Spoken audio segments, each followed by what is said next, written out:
La Prensa is here today at the Zaragosa Cinco de Mayo event.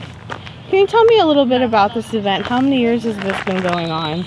Well, we've actually hosted it. Today is our 20th anniversary. The building was erected in 1996, the new facility. And so Cinco de Mayo is when the Mexican consulate came and they dedicated the building and they had their grand opening. And so today we celebrated our 20th anniversary along with the neighborhood and the community for the actual building. And Cinco de Mayo is always celebrated every year just because it is historically important to the neighborhood. So basically, because this neighborhood is primarily Mexican American, that's basically the importance behind the event. Yes. Well, at this point, because we've got a changing neighborhood, we're no longer predominantly Hispanic, but we have continued to keep the Hispanic cultures here at the Recreation Center to continue. And the neighborhood appreciates that, although it's changing. But originally, yes, it was predominantly Mexican American, and so that is why Cinco de Mayo was so important and the building was dedicated on that day. And is there a fear that because the neighborhood is changing that events like this will no longer exist, or is that not even an issue? It's not an issue with us. We're not going to stop having our annual events. Wonderful. Well, thank you so much for your time. No problem. My name is Lily Mata, and this is my niece, Marely Gomez.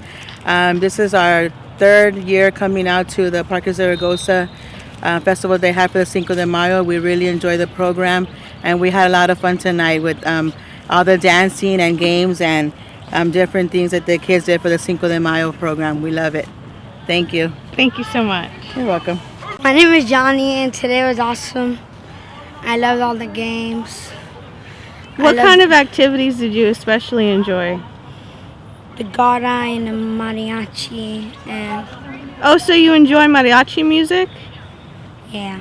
Oh, that's awesome. And how old are you? 8. 8? And is this your first year coming to this event?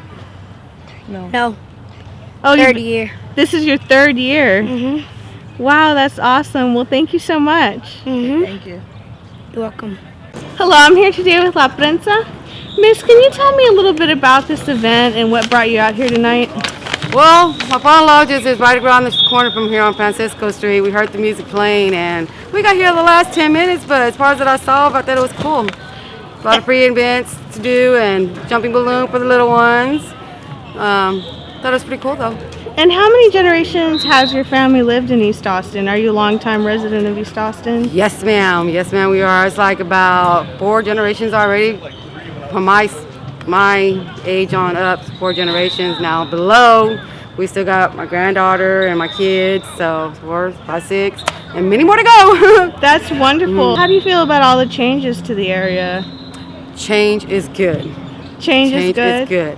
I mean, there's some people out there who complain about it, but like I say, change is a good thing. It shows that we're improving East Austin. It's gotten a big improvement since back in the days when I was growing up. Growing up, we were at gang violence and all kinds of things like that. And now, I mean, not to say the streets are 100% safe right now, but, I think it's a lot more safer it is now than it was back in the days. I just want to share with you guys kind of like a thought I had today. While I was at Parque Zaragosa interviewing Olga Robledo, I had an epiphany. You see, after all these rallies and protests and neighborhood events that I've covered for La Prensa, I didn't really get what it was all about. I kind of thought that we were all kind of against all of the changes that were going on in East Austin, but that's not it at all.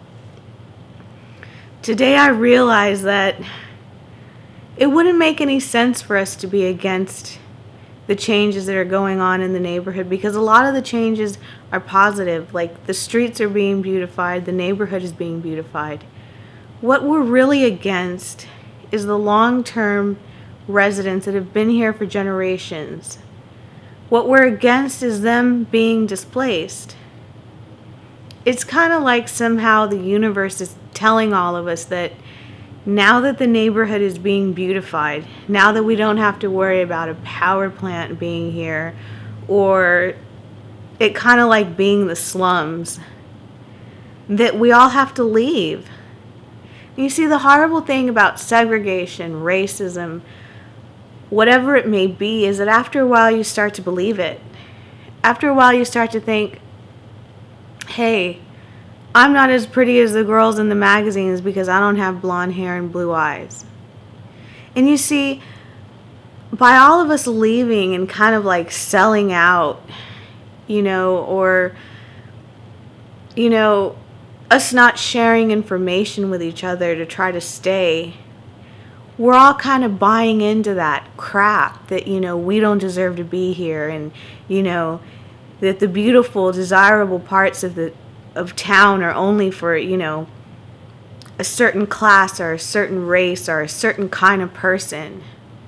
No, that's bullshit. We all deserve to be here. And I just want to say, I would just like to share with you guys kind of like a story of mine.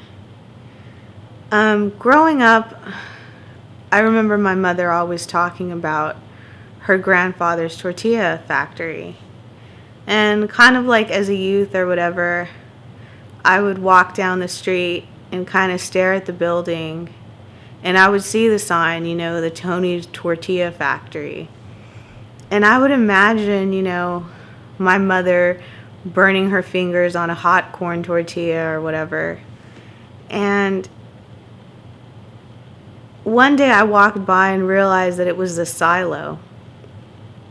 I mean, I don't really know what happened with the property or whatever, what the family did with it. All I know is that, like, that sense of cultural pride that I had before when I walked by it and kind of like knew that, those were my elders and they live there and they work there, and, wondering, if somehow the soil had their blood, sweat, and tears in it or something like that. And feeling kind of connected to that place is how I would describe cultural pride. And I think it's safe to say that we all share different stories, about our grandparents and our relatives being in this area and different accomplishments or memories that we all have here. And we shouldn't leave. We should all stay. We should all enjoy the positive changes that are happening in East Austin. We shouldn't be pushed out. I think that's the point we're all trying to get across. And I finally got it, and I just want to share it with you guys. Okay, peace out. Bye.